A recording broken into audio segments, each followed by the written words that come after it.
ಅವನದೊಂದು ಪ್ರಯೋಗ ಉಂಟು. ಅದರಲ್ಲಿ ರಾಷ್ಟ್ರ ಮಟ್ಟದ ಗುಜರಾತಿನಲ್ಲಿ ಅವನಿಗೆ ಸನ್ಮಾನ ಉಂಟು. ಅದನ್ನೆಲ್ಲ ನೋಡಿ ನಮಗೆ ಅವನ ಮೇಲೆ ಇದ್ದ ಅಭಿಮಾನ ಉಂಟಲ್ಲ, ಮತ್ತೆ ಮತ್ತೆ ಮತ್ತೆ ಮತ್ತೆ ಜಾಸ್ತಿ ಆಯ್ತು.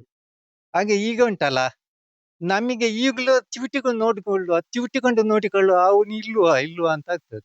ಇದ್ದಾನೆ.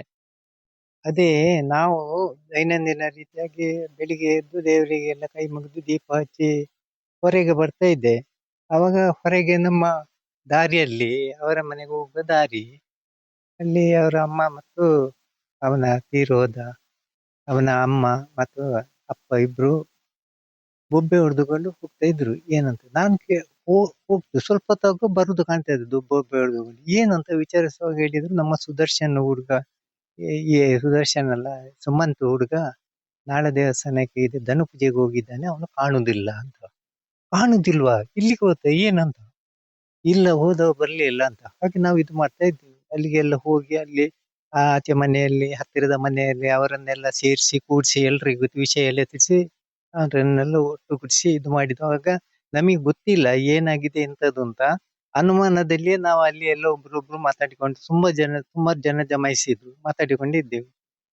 ಮತ್ತೆ ಸ್ವಲ್ಪ ಹೊತ್ತಾಗುವಾಗ ಕಂಪ್ಲೇಂಟ್ ಕೊಟ್ಟರು. ಹಾಗೆ ಕಂಪ್ಲೇಂಟ್ ಕೊಟ್ಟು ಪೊಲೀಸಿನವರೆಲ್ಲ ಕೂಡ್ಲೆ ಬಂದ್ರು, ಎಲ್ಲ ಕಾರ್ಯಪ್ರವೃತ್ತರಾಗಿ ಒಳ್ಳೆ ಕೆಲಸ ಎಲ್ಲ ಮಾಡಿದ್ರು.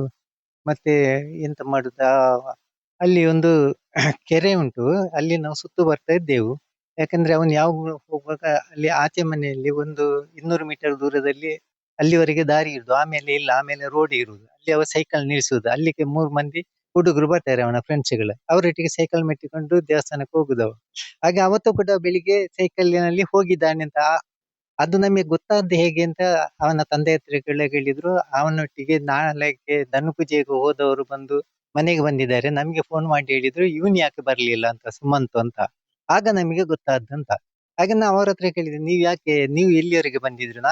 ನಾವು ಅವನನ್ನು ಹುಡಿಕೊಂಡು ಅವನ ಮನೆಯವರೆಗೆ, ಭಟ್ರ ಮನೆಯವರೆಗೆ, ಅವನು ಸೈಕಲ್ ಇರ್ತಾನೆ ಅಲ್ಲಿವರೆಗೆ ಬಂದಿದ್ದೇವೆ. ನಂತರ ನಾವು ಸೈಕಲ್ ನಲ್ಲಿ 3 ಮಂದಿ ಒಟ್ಟಿಗೆ ಹೋಗುದು. ಅಲ್ಲಿವರೆಗೆ ಬಂದು ನೋಡುವಾಗ ಅವನು ಬರ್ಲಿಲ್ಲ. ನಮಗೆ ಲೇಟ್ ಆಗ್ತೈತೆ ಪೂಜೆಗೆ ಅಂತೇಳಿ ನಾವು ಹೋಗಿ ಪೂಜೆ ಮುಗಿಸಿ ಬರುವವರೆಗೆ ಅವ ಬರ್ಲಿಲ್ಲ. ಆಗ್ಲೇ ನಮಗೆ ಗೊತ್ತು ಸುಮಂತ ದೇವಸ್ಥಾನಕ್ಕೆ ಬರ್ಲಿಲ್ಲ ಅಂತ.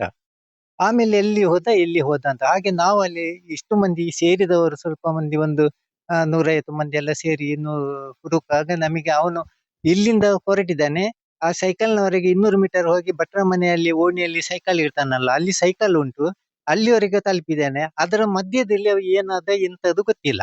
ಹಾಗೆ ನಾವು ಅಲ್ಲಿ ಹತ್ತಿರದಲ್ಲಿ ಹೋಗುವಾಗ ಒಂದು ಕೆರೆ ಉಂಟು, ಭಟ್ರದ ಅಮ್ಮನವರದ್ದು. ಅಲ್ಲಿ ಕೆರೆಯಲ್ಲಿ ಹೋಗಿ ಹುಡುಕಾಗ ಅಲ್ಲಿ ಸ್ವಲ್ಪ ರಕ್ತದ ಕಲೆಗಳು ಬಿದ್ದಿತ್ತು. ಅದು ರಕ್ತವ ಅಲ್ವಾ ಅಂತ ಅನುಮಾನಾಸ್ಪದವಾಗಿ ನಾವು ಚರ್ಚೆ ಮಾಡಿಕೊಂಡಿರುವಾಗ ಮತ್ತೆ ನೋಡುವ ಸ್ವಲ್ಪ ದೂರದಲ್ಲಿ 3-4 ಬೊಟ್ಟು ಬೇರೆ ಬೇರೆ ಬಿಂದು ರಕ್ತ ಇತ್ತು. ಹಾಗೆ ನೋಡುವಾಗ ನಮಗೆ ಭಯಂಕರ ಬೇಸರ ಆಯ್ತು, ದುಃಖ ಆಯ್ತು, ಆಶ್ಚರ್ಯ ಆಯ್ತು, ಮತ್ತೆ ಅನುಮಾನ ಬಂತು, ಇದು ಏನಾಗಿದೆ ಅಂತ. ಹಾಗೆ ನಮಗೆ ಅದನ್ನು ಎಂತ ತೀರ್ಮಾನ ಮಾಡ್ಲಿಕ್ಕೆ ಆಗ್ಲಿಲ್ಲ. ಅಂತೂ ಅಲ್ಲಿ ರಕ್ತ ಬಿದ್ದದ ಸ್ವಲ್ಪ ಹೊತ್ತು ಜನ ಎಲ್ಲ ಬಂದ್ರು, ಪೊಲೀಸರು ಬಂದ್ರು, ಎಲ್ಲ ಸೇರಿದ ಮೇಲೆ ಅಲ್ಲಿ ಭಟ್ರು 1-2 ಬೆಕ್ಕು ಬಂತು ಆ ರಕ್ತವನ್ನೆಲ್ಲ ನೆಕ್ತಾ ಇತ್ತು. ಆಗ ಗೊತ್ತಾಯ್ತು, ಅದು ಕನ್ಫರ್ಮ್ ಆಯ್ತು, ಅದು ರಕ್ತ, ಅದು ಯಾರ್ದು ಅಂತ. ಅಲ್ಲಿವರೆಗೂ ಗೊತ್ತಿಲ್ಲ ಈ ಕೆರೆಯಲ್ಲಿ ಅವ ಬಿದ್ದಿದ್ದಾನೆ ಅಂತ ಹೇಳಿ. ಮತ್ತೆ ಪೊಲೀಸಿನವರು ಅವನನ್ನ ಮೇಲೆ ಎತ್ತುವಾಗ್ಲೇ ಗೊತ್ತು. ಬಾಡಿ ತೆಗೆಯುವಾಗ ನಾನು ನೋಡ್ಲಿಲ್ಲ. ನಾನು ಈಚೆ ಅವರ ಮನೆಯಲ್ಲಿ ನಮ್ಮ ನೆರೆಕರೆಯವರೆಲ್ಲ ಸಂತೈಸಲಿಕ್ಕೆ ಅಂತ ಬಂದಿದ್ದೆ. ಅಲ್ಲಿ ಒಂದು ಮಗು ಎಲ್ಲ ಇತ್ತು, ಅದನ್ನೆಲ್ಲ ಸಂತೈಸಿಕೊಂಡಿದ್ರು. ಬಾಡಿ ತೆಗಿಲಿಕ್ಕೆ ಆಗುವಾಗ ಅಲ್ಲಿನೊಂದು ಬೊಬ್ಬೆ ಕೇಳಿದ್ದು, ಅವನ ಅಣ್ಣ ಬೊಬ್ಬೆ ಹೊಡೆದದ್ದು. ಅದು ಎಂತದ್ದು ಅಂತ ಹೇಳುವಾಗ ಅವನ ಅಪ್ಪ ಓಡಿಕೊಂಡು ಬಂದ್ರು ಆಚೆ ಮನೆ ದೀಟಿಗೆ. ಏನಾಯ್ತು, ಎಲ್ಲ ಹಾಳಾಗಿ ಹೋಯ್ತು, ಅವ ಇಲ್ಲ ಅಂತ ಅದೀಗ ಹೇಳ್ತಾ ಇದ್ದಾರೆ ಸೇರಿ. ಅಂದ್ರೆ ಆ ಒಂದು ರಕ್ತ ಉಂಟು, ಅದನ್ನು ನಾನು ನೋಡ್ಲಿಲ್ಲ. ಯಾಕೆಂತ ಹೇಳಿ ನಾನು ಆಮೇಲೆ ಹೋಗ್ಲಿಲ್ಲ. ಅಲ್ಲಿ ಒಂದು 300, 400, 500ರವರೆಗೆ ಇವರು ಪೊಲೀಸ್ ಇನ್ಸ್ಪೆಕ್ಟರ್ಗಳೆಲ್ಲ ಸೇರಿದ್ರು, ಶಾಸಕರು ಬಂದ್ರು, ಎಲ್ಲ ಸೇರಿದ್ರು. ಮತ್ತೆ ನಾವು ಇದಕ್ಕೆ ಹೋಗ್ಲಿಕ್ಕೆ ಆಗುದಿಲ್ಲ, ನಿಂತು ಪ್ರೇಕ್ಷಕರ ಬದಿಯಲ್ಲಿ ನೋಡ್ಬೇಕಷ್ಟೇ ಅಲ್ಲ. ತಲೆಯಲ್ಲಿ ಗಾಯ ಆಗಿದೆ ಅಂತ ಹೇಳಿದ್ರು, ಆದ್ರೆ ನಾವು ನೋಡಿದ ರಕ್ತ ತಲೆಯದ್ದಾಗಿರ್ಬೋದು ಅಂತ ನಮ್ಗೆ ಅನುಮಾನ. ಹಾಗೆ ಅದು ಎಂತದ, ಬಿದ್ದದ, ದೂಡಿ ಹಾಕಿದ್ದ, ಹಾರಿದ್ದ ಅಂತ ಹೇಳಲಿಕ್ಕೆ ಆಗುದಿಲ್ಲ ಸರಿ. ಅನುಮಾನ ಇಲ್ಲಿವರೆಗೆ ವ್ಯಕ್ತ ನಮಗೆ ಆಗ್ಲಿಕ್ಕೂ ಸಾಧ್ಯ ಇಲ್ಲ. ಆದ್ರೆ ಈಗ ಮಾತ್ರ ನಮಗೆ ಏನೋ ಆಗಿದೆ ಅಂತ ಸಂಶಯ ಬರ್ತದೆ. ಯಾಕೆ ಬರ್ತದೆ ಅಂತ ಹೇಳಿದ್ರೆ ಆಸ್ಪದವಾದ ರೀತಿಯಲ್ಲಿ ಇದಾಗಿದೆ ಅಲ್ಲ. ಯಾಕಂದ್ರೆ ಆ ಹುಡುಗ ಇಂಟೆಲಿಜೆಂಟ್, ಕ್ಲೆವರ್, ಅವನು ಸೋಲುವವಲ್ಲ. ಅವನಿಗೆ ಕಾರು ಗೊತ್ತುಂಟು, ಸ್ಕೂಟಿ ಗೊತ್ತುಂಟು, ಆಮೇಲೆ ಇದು ಎಲ್ಲ ವೆಹಿಕಲ್ ಎಲ್ಲ ತಕೊಂಡು ಹೋಗ್ತಾನೆ, ಸೈಕಲ್ ತಕೊಂಡು ಹೋಗ್ತಾನೆ, ಎಲ್ಲರೊಟ್ಟಿಗೆ ಒಟ್ಟಿಗೆ ಇದ್ದಾನೆ. ಮತ್ತೆ ಚಾಲಾಪೋಲಿ ಕೆಲಸದ ಇದರಲ್ಲಿ ಇಲ್ಲ, ಪೋಲಿಗಳೊಟ್ಟಿಗೆ ಸೇರುದಿಲ್ಲ, ಬೇರೆಯವರೊಟ್ಟಿಗೆ ಬೇರೆ ಕೆಟ್ಟದನ್ನೆಲ್ಲ ಮಾಡ್ಲಿಕ್ಕೆ ಹೋಗುವವನಲ್ಲ. ಏನಾಯ್ತು, ಅವನ ಕೆಲಸ ಆಯ್ತು. ಅದನ್ನೆಲ್ಲ ನೋಡಾಗ ಅವನು ಒಳ್ಳೆ ಹುಡುಗ, ಅವನು ಸರಿಯಾಗಿದ್ದಾನೆ, ಸರಿಯಾಗಿ ಹೋಗಿದ್ದಾನೆ. ಮಧ್ಯದಲ್ಲಿ ಏನೋ ಆಗಿದೆ ಅಷ್ಟು ಹೇಳ್ಬೋದು. ಹಾಕಿದ್ದಾನೆ, ಹೌದೌದೌದು. ಅವನದೊಂದು ಪ್ರಯೋಗ ಉಂಟು, ಅದರಲ್ಲಿ ರಾಷ್ಟ್ರ ಮಟ್ಟದ ಗುಜರಾತಿನಲ್ಲಿ ಅವನಿಗೆ ಸನ್ಮಾನ ಉಂಟು. ಅದನ್ನೆಲ್ಲ ನೋಡಿ ನಮಗೆ ಅವನ ಮೇಲೆ ಇದ್ದ ಅಭಿಮಾನ ಉಂಟಲ್ಲ, ಮತ್ತೆ ಮತ್ತೆ ಮತ್ತೆ ಮತ್ತೆ ಜಾಸ್ತಿ ಆಯ್ತು. ಹಾಗೆ ಈಗ ಉಂಟಲ್ಲ, ನಮಗೆ ಈಗಲೂ ಚಿವುಟಿಕೊಂಡು ನೋಡಿಕೊಳ್ಳುವ ಅವನು ಇಲ್ವಾ ಇಲ್ವಾ ಅಂತ ಆಗ್ತದೆ. ಇದ್ದಾನೆ. ಅಪ್ಪಟ ಕೊಂಡಾಟದ ಹುಡುಗವ. ಅಂದ್ರೆ ಯಾವ ಕೆಲಸ, ಅಪ್ಪ ಒಳ್ಳೆ ಕೃಷಿಕರು, ಒಳ್ಳೆ ಕೃಷಿಕರ ಅಂದ್ರೆ ಒಳ್ಳೆ ಕೃಷಿಕರ, ಅವರು ಭಾರಿ ಕೆಲಸ ಮಾಡುವವರು.